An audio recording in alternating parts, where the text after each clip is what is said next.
औज़ुबिल्लाहि मिनश्शैतानिर्रजीम बिस्मिल्लाहिर्रहमानिर्रहीम। अस्सलाम वालेकुम प्यारे बच्चों। Class 8 subject history exercise questions and their answers from trade to tertiary chapter number 2। प्यारे बच्चों, first question is here. Question number 1, what attracted European trading companies to India? What attracted European trading companies to India? Answer is the fine qualities of cotton, and silk produced in India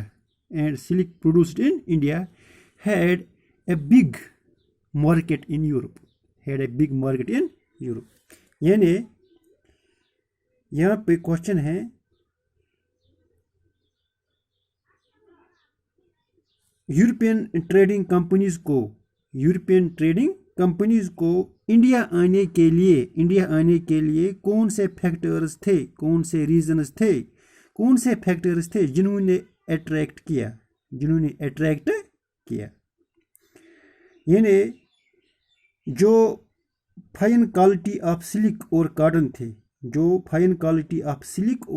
थे, यानी silk means रेशम, cotton means कपास। जो fine quality of silk और cotton थे, अच्छे quality वाले जो कॉटन और सिल्क थे, जो इंडिया में प्रोड्यूस होते थे, इनका एक बहुत बड़ा मार्केट था यूरोप में। यानी इन चीज़ों की डिमांड थी यूरोप में। Like spices like paper, cloves, cardamom and cinnamon too were in great demand. यानी इंडियन मसाले जैसे लाइक पेपर, काली मिर्च, कार्डामन, इलायची और सिनेमन मतलब दालचीनी जो होती हैं, जो ये मसाले जैसे पेपर, काली मिर्च, कार्डामन, इलायची और सिनेमन मतलब दालचीनी जो होती है, ये मसाले जो होती हैं, इन चीज़ों की बड़ी डिमांड यानी मांग थी यूरोप के मार्केट में।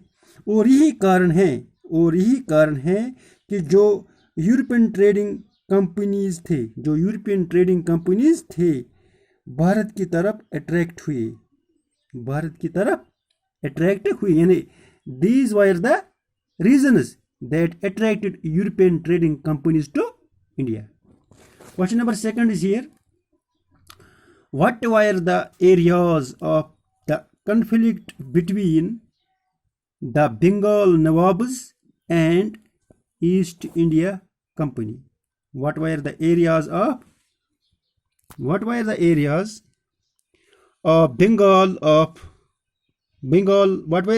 of conflict between the Bengal Nawabs and East India Company? Answer is here.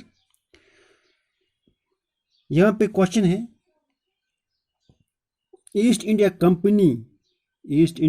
Company और बंगाल नवाब के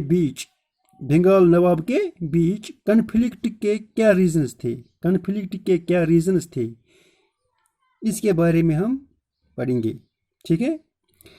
After the death of Aurangzeb, answer is the Bengal Nawabs asserted their power and autonomy.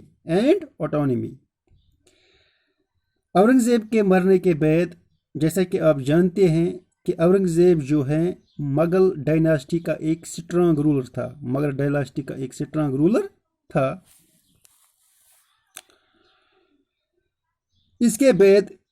इसके मरने के बाद, इसके death के बाद बंगाल के जो नवाब थे अपनी पावर और autonomy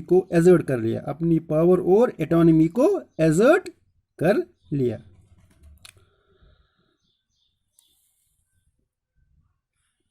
Through the 18th century, the conflict between them and the East India Company intensified.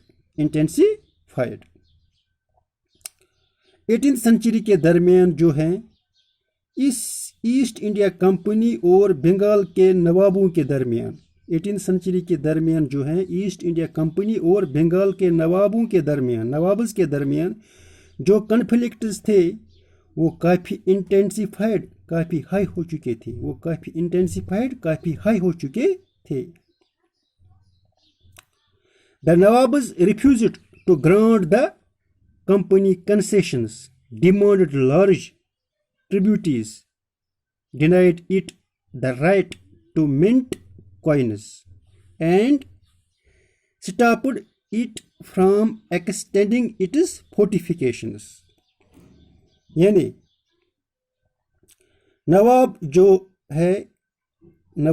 है कंपनी को काफ़ी छूट देने से, कंपनी को, ईस्ट इंडिया कंपनी को काफ़ी छूट देने से रिफ्यूज़ कर दिया, यानी मना कर दिया। जो सिक्के डालने का अधिकार था, जो सिक्के डालने का राइट था, यानी राइट था, उससे भी छीन लिया गया, उसको भी छीन लिया गया। बंगाल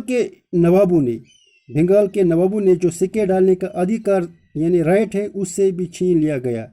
जो फोर्टिफिकेशंस हो रहे थे, जो फोर्टिफिकेशंस, किलाबंदी, यानी जो किलाबंदी हो रही थी,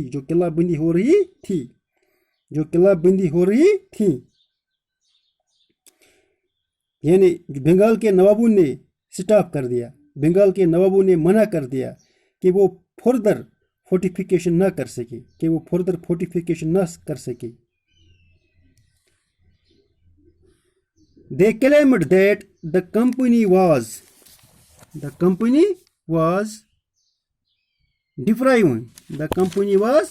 depriving the Bengal government to huge amounts of revenue and also undermining the authority of refusing to pay taxes, writing disrespectful letters and humiliations them and their officials. लेकिन बंगाल के नवाबों ने ऐसा क्या किया, क्योंकि उन्होंने किलाबंदी एक्सटेंड करने से मना कर दिया, क्योंकि उन्होंने कॉइन्स मिंट करने से भी मना कर दिया, क्यों उन्होंने लार्ज ट्रिब्यूट्स मांगा। All these led to conflict between them, यानी जो कंपनी है वो बंगाल के नवाबों को huge amounts of revenue collect करते थे, बंगाल के नवाबों से huge amounts of revenue collect करते थे, और साथ ही साथ इसकी अथॉरिटी को अंडरमाइन कर रही हैं, कम कर रही हैं by refusing to pay taxes,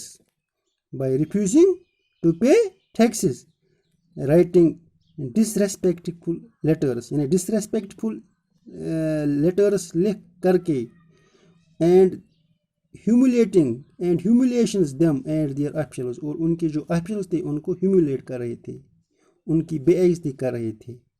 All these reasons led to conflict between the East India Company and the Bengals and the Nawabs of Bengal.